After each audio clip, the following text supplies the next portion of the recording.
지금부터 무려 101년 전이야. 1920년 4월 10일 경성. 이런 게 신문에 실렸어.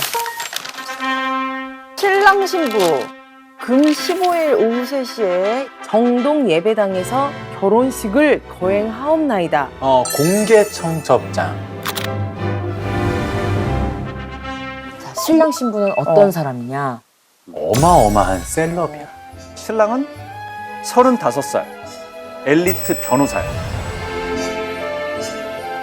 신부는 25살에 유학까지 다녀온 최초의 서양 화가. 이 결혼식 자체가 핫 이슈로 등극한 이유는 따로 있었어. 신부가 결혼 조건을 내세웠어요. 첫째, 일생 동안 지금과 같이 나를 사랑해달라.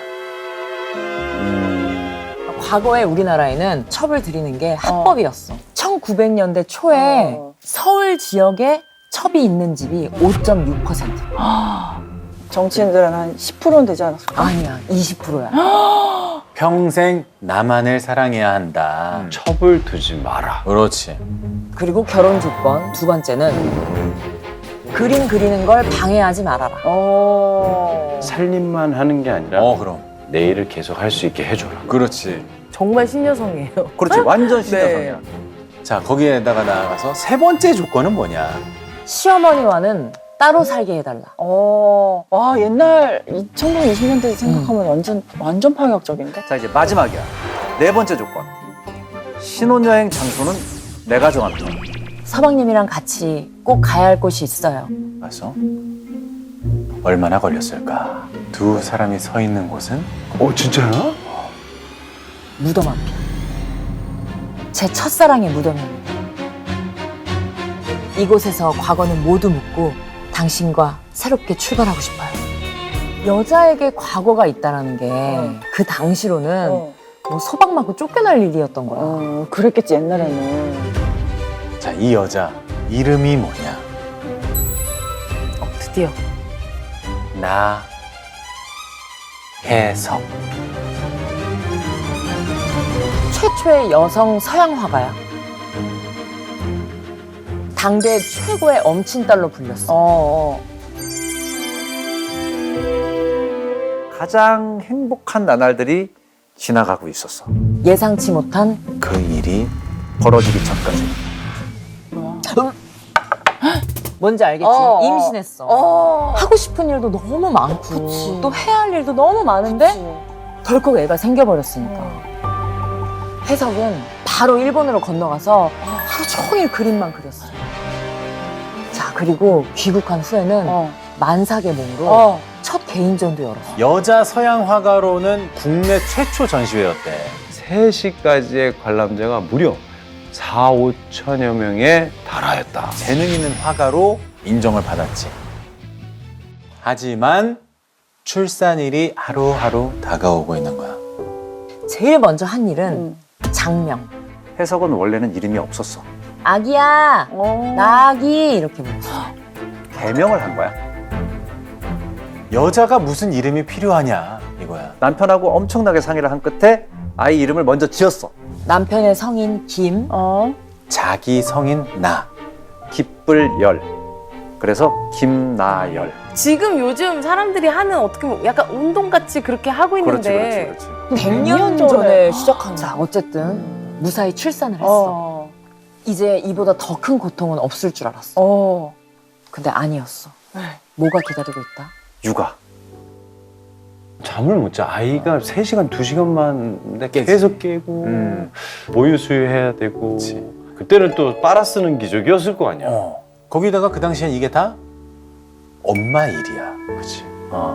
그래서 그때 고통이나 느낌이나 생각을 글로 써서 잡지에 실은 게 있어. 그 글의 이름 모된 감상기.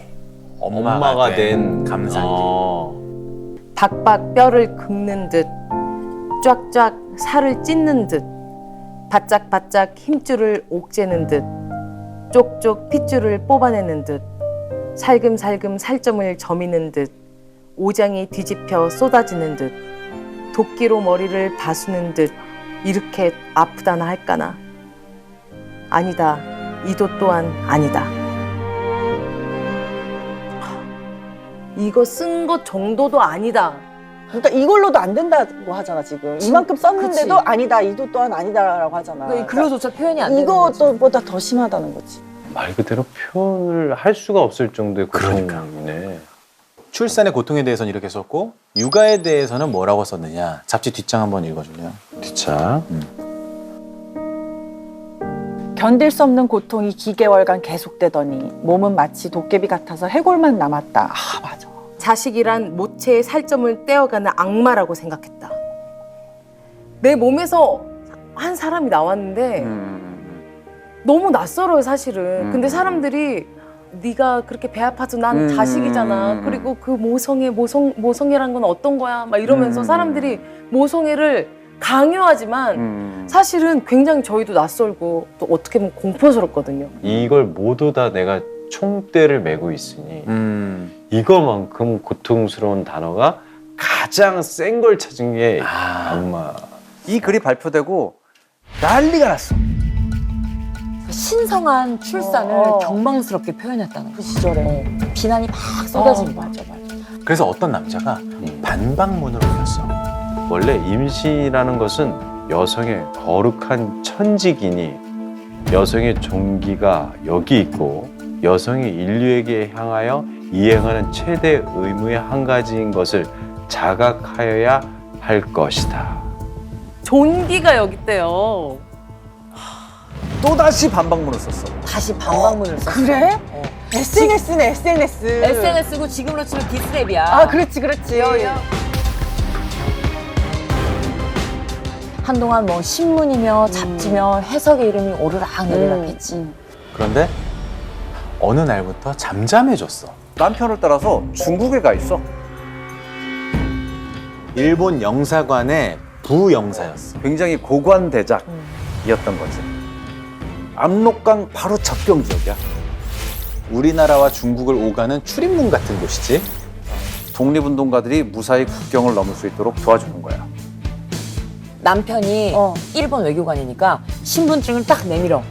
그러면 그냥 프리패스인 거야. 만주에 있는 동안 해석은 아이를 셋을 낳고 또 틈틈이 독립운동도 돕고 그림까지 계속 그렸어. 그녀가 경성에 다시 나타난 건 1929년이야. 꼭 7년 만이었어. 자, 해석이 귀국을 해서 한 제일 첫 번째 일 뭐였을까? 잡지사와 인터뷰를 했어. 근데 폭탄 발언을 해버린 거야. 잡지. 최근 유럽에서는 시험 결혼이라는 것이 재창되고 있는 줄 압니다. 시험이니까 그 결과에 대하여 어느 편이나 절대적인 의무를 지지 않지요. 쉽게 말하면 이혼한다 셈 치더라도 위자료니 정조 유린이니 하는 문제가 붙지 않겠지요. 남 여성의 헤어짐과 만남을 훨씬 자연스럽게 하는 효과가 있을 것이겠습니다. 동거. 동거. 맞아. 이거야? 혼전 동거. 1930년에? 그치. 시험 결혼, 혼전 동거. 혼전 동거를 하면 어떠냐 하고 주장한 거야. 와. 혼전 동거에 대해서 예전과 같이 막 이렇게 색안경 끼고 보는 시대는 아니잖아. 맞아. 그치? 조사에 의하면 미혼 남성의 약 77%, 그리고 미혼 여성의 약 70%가 혼전 동거에 찬성하고 있어. 근데 나혜석이 이 글을 쓴 게 언제라고? 1930년. 난리. 트러블 메이커를 넘어서 이단아가 돼버렸어. 나혜석은 근데 어쩌다가 이런 생각을 하게 됐을까? 최근 유럽에서는 유럽에서 봤다는 거야. 기사나 정보 같은 거를 자세히 볼 수 있는 때가 아니었잖아. TV도 없었고. 네. 자, 해석은 우리나라 여성 최초로 세계 일주를 세계 일주를 세계 일주를 했었어. 이게 남편하고 세계 일주 떠나기 직전에 찍은 사진이래. 1927년.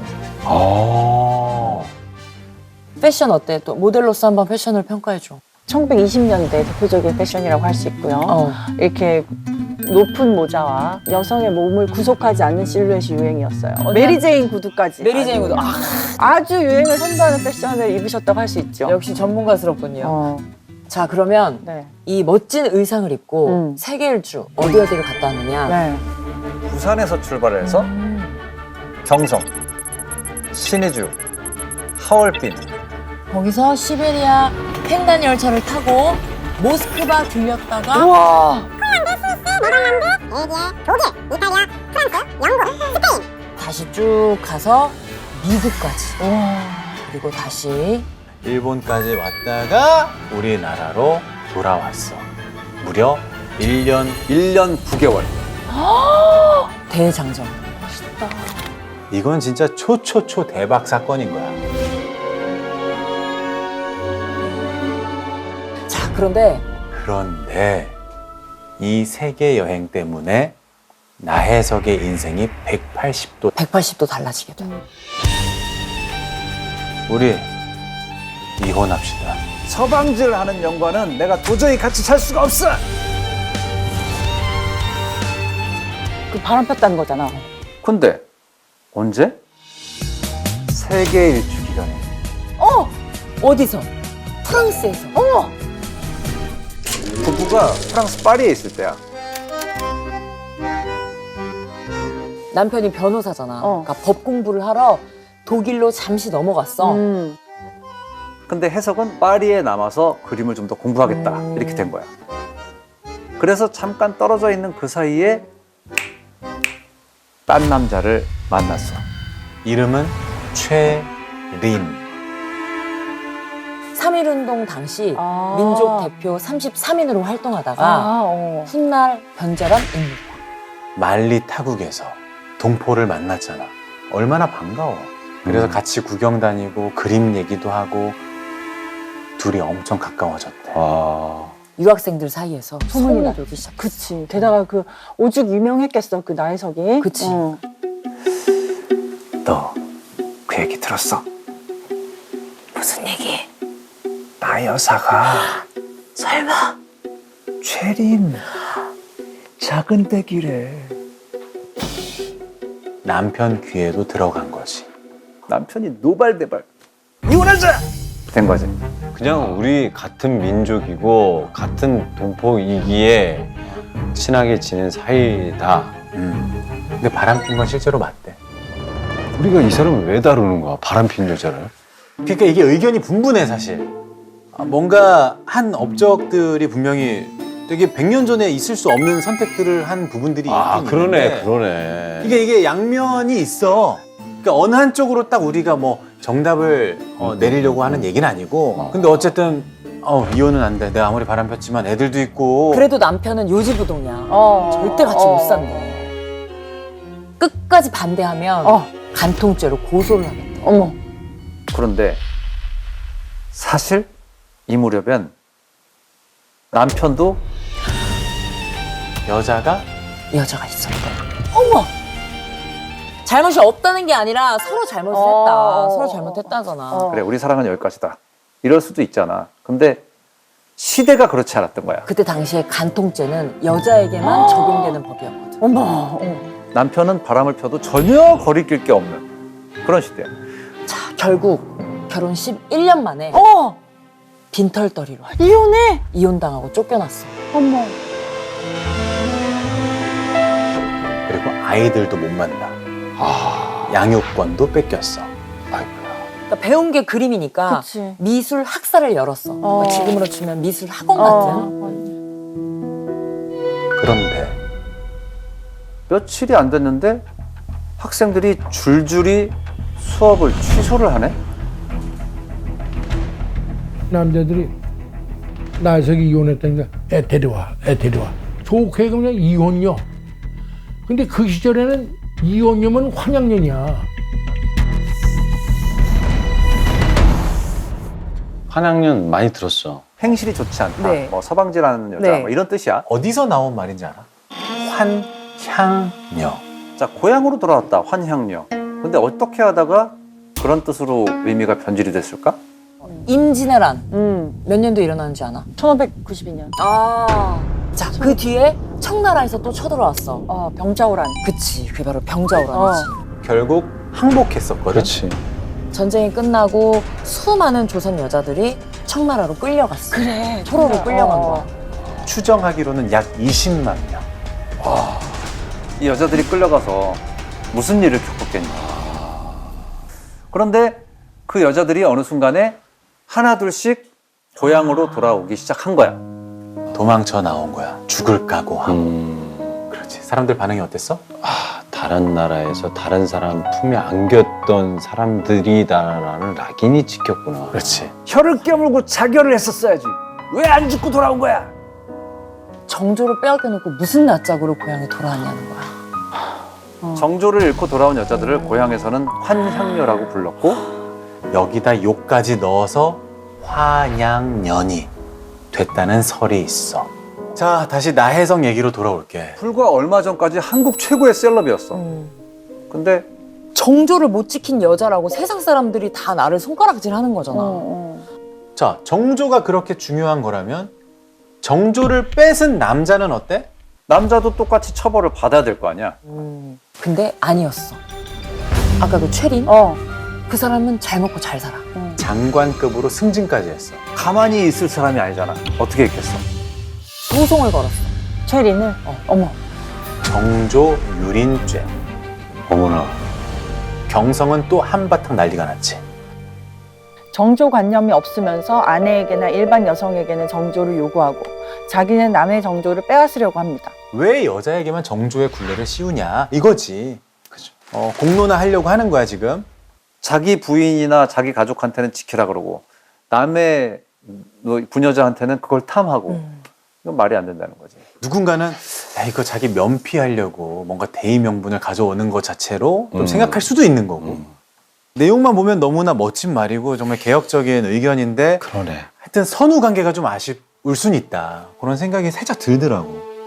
자, 최린은 어떻게 됐을까? 아까 신문에 막 대문짝만하게 실렸다고 했잖아. 아무 일도 일어나지 않았어. 여전히 사람들은 나혜성만 비난을 하는 거야. 자, 그럼 해석이 여기서 물러섰을까? 또다시 글을 발표했어. 정조는 도덕도 법률도 아닌 오직 오직 취미입니다. 결국 정조는 개인의 취향이라는 거야. 고로 각자가 선택할 수 있어야 한다. 그때가 어떤 시대야? 여자에게 정조는 목숨과 같다 이렇게 여기던 때잖아. 아수라장이 됐겠다 진짜. 맞아. 말 그대로. 왜 이렇게까지 했을까? 해석이 쓴 글을 보면 조금 이해가 돼. 조선 여자도 사람이 될 욕심을 가져야겠소. 다행히 우리 조선 여자 중에 누구라도 가치 있는 욕을 먹는 자가 있다 하면 우리는 안심이요. 그 욕을 내가 다 먹고 내가 다 짊어지더라도 그렇지. 해석은 거기서 직접 손을 들고 한 거지. 그런데 결과는 완벽하게 왕따가 됐어. 아무도 곁에 남아있지 않았어.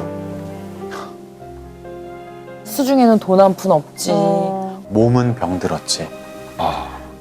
세상 사람들 다 자기를 외면하지. 하지만 끝내 아이들을 만나지 못했어. 시댁 식구들이 못 만나게 막았었거든. 아유, 참. 이후에 가족들이 요양원에 입원을 시켰는데 아무도 그녀가 나혜석인 걸 몰랐대. 그 후에 나고근으로 성명을 고치고 있다가 1949년 1월 31일 행방불명이 되었다는 기록이 있다 하였다. 훗날 행여병자의 무료 병동에서 숨을 거뒀다는 사실만 확인됐어. 나혜석이 쓴 시 한 편을 읽어줄게.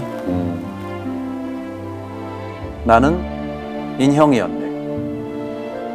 아버지의 착한 딸인 인형으로, 남편의 착한 아내인 인형으로, 그네들의 놀이개였네. 나는 사람이라네. 남편의 아내 되기 전에, 자녀의 어미 되기 전에 아버지의 딸이 되기 전에 첫째로 사람이라네. 나는 사람이로세. 아 소녀들이여 깨어서 뒤를 따라오라. 일어나 힘을 발하여라. 새날의 광명이 비쳤네. 이거 죄송하게 됐습니다. 그냥 넘어가시죠. 남편이 제정신이 아니에요. 야, 내가 빈대리 핫바지로 보이냐? 분명히 뭔가 있다. 이건 내산일이 아니다. 바로 파봤지. 오, 소름! 또 나왔다. 계속 나온다. 뚜껑이 딱 열렸는데 세상이 발칵 뒤집혔어. 아니, 내가 여기다가 묻어놨는데. 이게 가능해요?